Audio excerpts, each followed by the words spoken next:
ইত্তাকিল্লাহ হাইসুমা কুনতা, হে আবু যর তুমি যেখানেই থাকো না কেন আল্লাহ রাব্বুল আলামিনকে ভয় করো।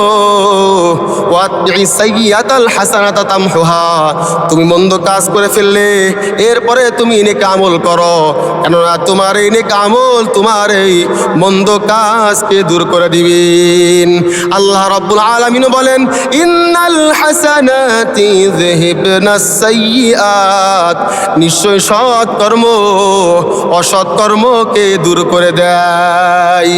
এরপর নবীজি বলেন হে আবু যর রাদিয়াল্লাহু তাআলা আনহুকে নবীজি আরো উপদেশ দেন ওয়া খালিকিন নাস বিখুলুকিন হাসানিন, তুমি মানুষের সঙ্গে সুন্দর আচরণ করো, মানুষের সঙ্গে সুন্দর ব্যবহার করো।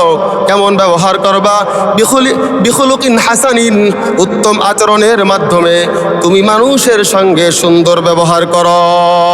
মানুষের সঙ্গে তুমি অহংকার করিও না, মানুষের দিকে তুমি অহংকার বসে তার থেকে তুমি তোমার মুখ ফিরাইয়া নিও না। লুকমান হাকিম আলাইহিস সালাতু ওয়াস সালাম উনার সন্তানকে বলতেছে ওয়ালা তুসাইর খাদ্দাকা লিন্নাসি ওয়ালা তামশি ফিল আরদি মারাহা ইন্নাল্লাহা লা ইউহিব্বু কুল্লা মুখতালিন ফখুর।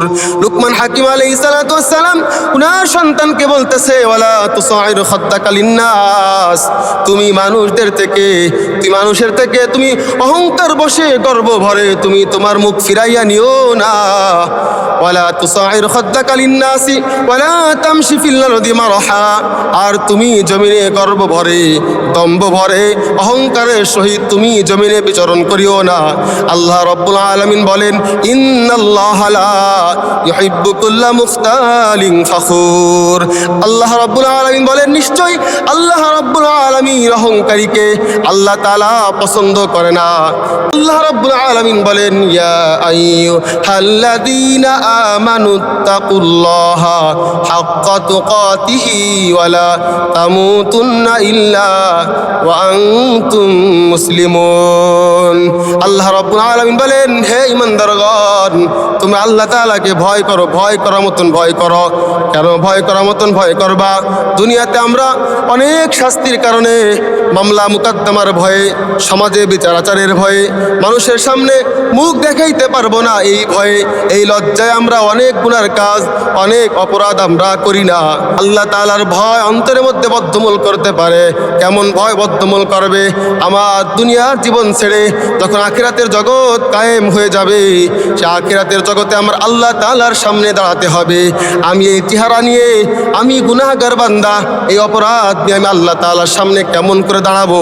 এই লজ্জায় অনুভূতি যদি অন্তরের মধ্যে থাকে, সমস্ত বড় বড় গুনাহ থেকে বাঁচা সম্ভব হয়ে যায়। আর যদি ওই বান্দার মধ্যে আরো ভয় কাজ করে, কিয়ামতের দিন এই শাস্তি আল্লাহ দিবেন, জাহান্নামের মধ্যে আল্লাহ আমাকে নিক্ষেপ করবেন, আল্লাহ আমাকে এই শাস্তি প্রদান করবে। এই শাস্তি থেকে বাঁচার জন্য হলেও আমি গুনাহ থেকে বাঁচতে থাকবো, আমি গুনাহ করব না, আল্লাহ তাআলাকে ভয় করব। আল্লাহ রাব্বুল আলামিন অবশ্যই তাকে সমস্ত গুনাহ থেকে আল্লাহ তাআলা তাকে মাফ করে দিবে। সর্বোপরি আমাদের গুনাহ থেকে বাঁচতে হবে, জাহান্নাম থেকে বাঁচতে হবে, কবর আযাবের কথা চিন্তা করতে হবে, আমাদের তাকওয়াবান হতে হবে, আমাদের মুত্তাকি হতে হবে। যদি আমরা মুত্তাকি হতে পারি তাহলে আমাদের মাধ্যমে বড় বড় যত অপরাধ রয়েছে কোনো প্রকার অপরাধ আমাদের মাধ্যমে হবে না।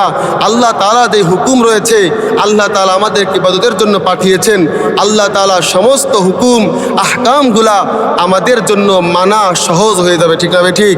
আল্লাহ তাআলা যা কিছু শুনলাম এবং বললাম, আল্লাহ তাআলা আমাদেরকে আমল করার তৌফিক দান করুন। আমিন।